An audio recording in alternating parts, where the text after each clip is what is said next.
Renforcer la compréhension des producteurs de riz, de coton et des éleveurs de bétail sur le modèle du projet pilote d'assurance agricole et l'engagement de ces derniers sur leur contribution au paiement de la prime d'assurance.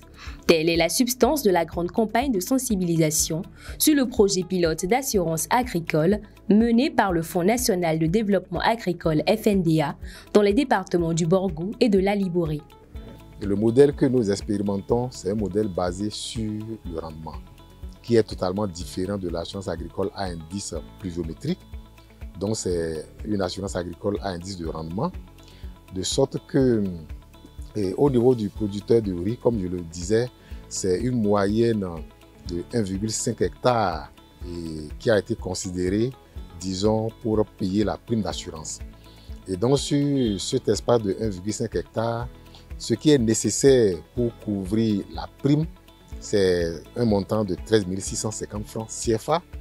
Alors, lorsque nous sommes adressés aux partenaires, comme je l'ai indiqué, c'est la coopération suisse et c'est la coopération luxembourgeoise, mais c'est aussi l'État qui se sont engagés à contribuer pour une proportion de 80%.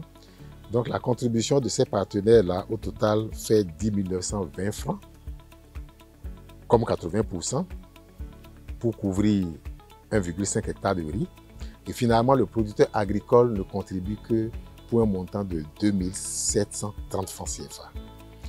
Pour le producteur de coton, sur 2 hectares emblavés, le montant nécessaire pour payer la prime d'assurance est de 27 540 francs CFA. La contribution des partenaires en tant que subvention fait un montant de 22 032 francs CFA, de sorte que finalement, le producteur, le cotonculteur ne paie que 5 508 francs CFA. Pour l'éleveur de bétail, il faut débourser 23 490 francs CFA pour payer la prime d'assurance. Et donc, la contribution de l'État et des partenaires techniques et financiers, disons les 80%, fait 18 792 francs CFA, de sorte que l'éleveur ne paye que 4 698 francs CFA. Il faut préciser que l'État s'est engagé de façon très substantielle, très majoritaire. L'État à lui seul apporte une contribution de plus d'1 522 millions de francs CFA, pendant que la coopération suisse apporte une contribution de 340 millions et la coopération luxembourgeoise une contribution de 40 millions. À l'issue des échanges avec les acteurs concernés, des stratégies concrètes ont été définies pour assurer la mobilisation effective de la contribution financière des bénéficiaires au paiement de la prime d'assurance. C'est un mécanisme, c'est un dispositif qu'on doit construire ensemble. Et pour construire quelque chose ensemble, il faudrait vraiment que dès le départ, que chacun comprenne vers où on est en train d'aller et comment on doit y aller pour que chacun s'engage. S'il n'y a pas cette confiance dès le départ, on va partir avec des craintes qui ne sont même pas encore d'actualité. Une initiative bien accueillie par les producteurs de riz, de coton et des éleveurs de bétail qui y voient une avancée importante pour sécuriser leur activité agricole. Je suis très contente de cette assurance qu'il a amenée là, parce que moi je viens du plateau, l'eau ramasse tous mes produits chaque année et on reste comme ça.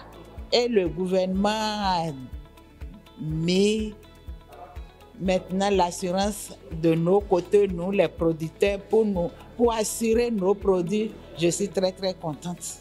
L'assurance au niveau des bétails, c'est quelque chose de nouveau pour nous. Les éleveurs en général ne connaissent pas l'assurance, mais c'est des réalités que le gouvernement a vues et qu'il est en train de nous proposer et qui va droit au cœur parce que l'assurance pour les bétails, vraiment, c'est la bienvenue. Nous allons dire que le gouvernement a tout pris en charge parce que 20%, c'est pas trop contraignant. S'il y a la volonté des producteurs, nous devons même avoir la volonté. S'il y a la volonté, les producteurs doivent avoir la volonté de s'adhérer et de pouvoir conduire et aider le gouvernement pour que le projet puisse vraiment bien avancer. Ce projet d'assurance agricole répond à une demande longtemps exprimée par les producteurs béninois. Inscrite dans une démarche globale de communication nationale, cette mission constitue la première étape d'un processus de sensibilisation adressé aux organisations professionnelles agricoles des 3 filières répertoriées.